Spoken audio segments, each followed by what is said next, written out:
Zoom cho de dan na veo hitin Zoom I cho de phat lein account ni sa nga jin chi account cho Zoom account khat ni nga jin sule billing ho zong update na set nga jin a cho dan ga veo te Zoom login ai lo le Zoom login te tin bol le chi hung di chi hung di hin yam account cho na ni sa hi a le na nei lo le na sim thu ding na nei hi ta le chilaya hai sign in nagas click the or na nei lo le sign up for free na bon so chin kin ka sim sign kwstp@gmail.com masang pya ko na kana choji ta in zoom hi aman hi masang ki tile lockdown ki peti la chu aman thoma hi in chule cho dan long I de dan PayPal ai lo le credit debit card hong ki chathe tu ai credit card bo wa ki chathe ta so I sign in ding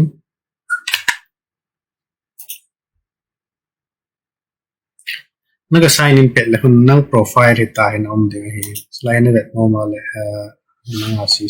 profile hi in bana hi meeting setting ada also kana borta in zau de dan ho mum ho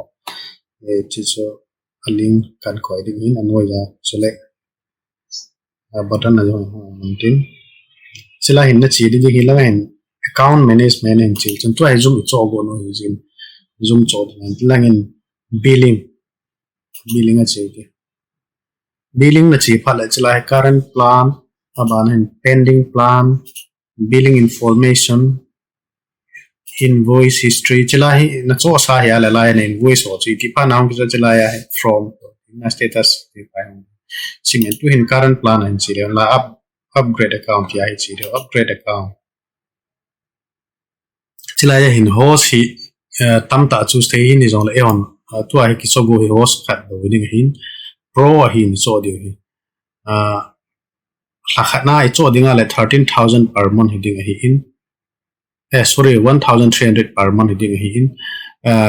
annually icho dinga le 13,200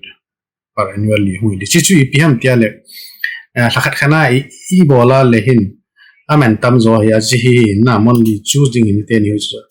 kum khana ding ti le chi monthly annual rate 13,200 annually hui di chi chu lakhat khan hi sa ma le 1100 lakana ang chuhin aso tilo lakana cho dinga le 1300 monthly hiding hin athang abon jangya chu ivet na hi ale 16% lang pcf zo chi ya cho I ham tia thani lathum lakhatham thanian bo na man loadinga thagu ma pe chung lang hidinga le chi ki jan zo lang hin try cho ding chi annual hin lakhana hi 1100 hum hiding athung ke ja 13,200 chong le chalai bill hum ding a hin a bill chu channel ngana ve ate si select utin cho hi piam te le cho in select a le amani hum ki bi jing de hi na ya cho kha cha select loading save and continue chila hi zoom meeting hin nai cho go no hi chi ya chi ba bi bol jing cho in hub ki na le aman hi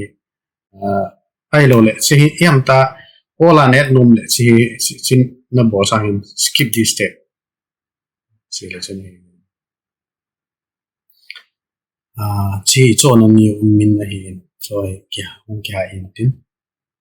abanin save and continue la ya hai kat dit tiar ho cho la ya hai de save and continue ki chi hi tai na final bill hung ding chu chin 13,200 cho aman na hi in a taxi 2,376 chilain event normal na Apia 2 pe na 2 hi 14 hi na 2 ni 14 June 2021 hi chinia ya man hi 15,576 C pro only one host ale place order date to in your account has been upgraded you would receive an email confirming the change within 24 hours after providing the electronic signature na it's chi akicha hi ta ni ti bola chila ya hi ima ma OTP ho hung ngai lo ham tiale chi icho ma sangwa ju can set up billing information cho hoita set up kana bol heta na chi ya cho iga cho pe na ju ima cha hung ngai ta lo aki bo sa chu jang ale tu hin review your subscription chi the hin na la ga ga le han tu a he wa chi lai click le hen ju a chu license ki ti lo hin chi lai na tu a license ki ti ta cho do ta hin a chi lai ya hi invoice ho le theu ta chi tu a he le invoice hi na processing ki ti na la ni chu tu pe pe na cho jin ji chom kha jo le after 30 minutes la le hung ta tin chi ding he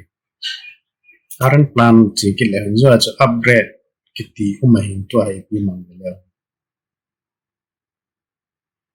na chi active he ta in